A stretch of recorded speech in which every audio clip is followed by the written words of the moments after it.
कौन बनेगा नेता। नगर निगम के चुनाव पास आने वाले थे। पूरे कानपुर शहर में टिकट को लेकर मारामारी शुरू थी, लेकिन सबसे ज्यादा चर्चा में वार्ड नंबर 40 की सीट थी।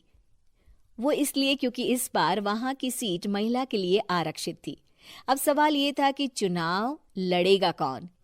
इससे पहले ठाकुर साहब वहां से पार्षद थे और इस बार उन्होंने अपनी पत्नी सीमा ठाकुर को टिकट दिलवाई और ठाकुर साहब की शान के कारण सीमा जी ने 20,000 वोटों से चुनाव जीत लिया।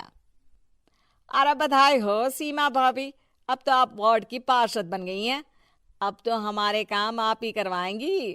अरे ये तो सिर्फ नाम की पार्षद बनी है, वो तो महिला सीट आ गई, वरना पार्षद तो मुझे ही बनना था। अब भले ही चेहरा इसका होगा, लेकिन पावर तो मेरी ही होगी। अरे वाह भाई साहब, क्या दिमाग लगाया है आपने भी। आइए आप लोग, खाना लगा दिया है सबके लिए। सीमा जी पार्षद बन चुकी थीं, फिर भी उनकी एक ना चलती।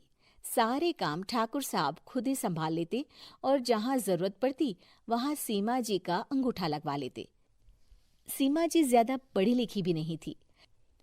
एक दिन ठाकुर साहब और सीमा एक प्रोग्राम में जाते हैं। अरे ठाकुर साहब, आप आ गए। ओहो, पार्षद मैडम भी आ गई हैं। स्वागत है आप दोनों का।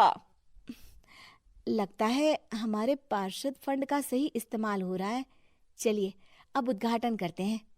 ये लीजिए ठाकुर साहब कैची, आप ही सबसे पहले प्रवेश कीजिए। सब लोग आगे निकल जाते हैं और सीमा जी पार्षद होने के बावजूद भी पीछे खड़ी रह जाती हैं।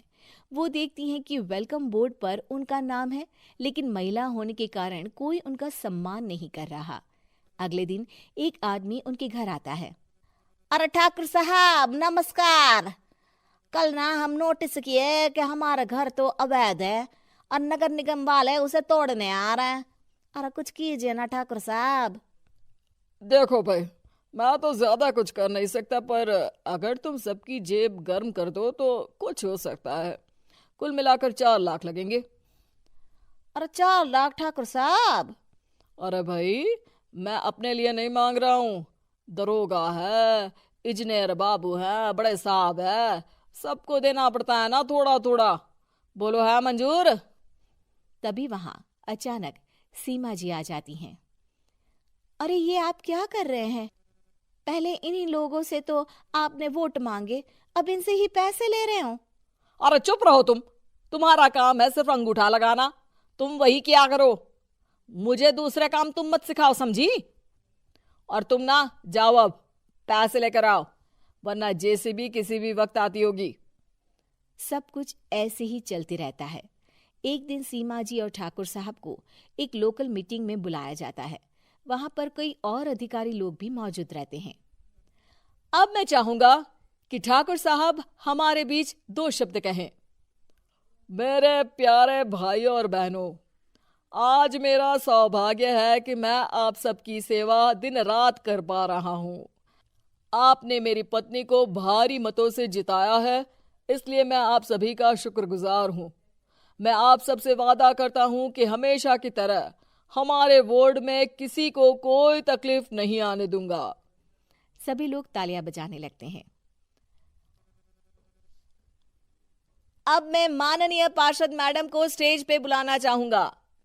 अपने नाम को बुलाया सुनकर सीमा जी एकदम चौंक जाती है। उन्हें बिल्कुल उम्मीद नहीं थी कि इतनी बड़ी जगह उन्हें मंच पर बुलाया जाएगा। जैसे तैसे वो मंच पर चढ़ती हैं। ऊपर जाते ही सीमा जी को सारी पुरानी बातें याद आ जाती हैं कि किस तरह उनके पति उन्हें कभी भी आगे बढ़ने नहीं देते और उनके नाम से गलत काम करते हैं। वो बोलने लगती हैं। मैं आपके वार्ड की पार्षद सीमा हूं। आप में से बहुत कम लोग ही मुझे जानते होंगे, क्योंकि इससे पहले मुझे कभी ऐसा मौका ही नहीं मिला। सारे मौके मेरे पार्षद पति यानी आपके ठाकुर साहब ही लेते रहे, लेकिन आज ये मौका मुझे मिला है तो मैं इसे ऐसे ही नहीं जाने दूंगी। मैं आपको ये बताना चाहती हूँ कि आपके ठाकुर साहब मेरे नाम की आड़ में गैर कानूनी काम करते हैं, जिस पर अंगूठों के निशान मेरे होते थे। इसीलिए मैं अपनी गलती मानती हूँ और आज अपने पद से इस्तीफा देती हूँ, ताकि आगे से कोई गलत काम ना हो पाए।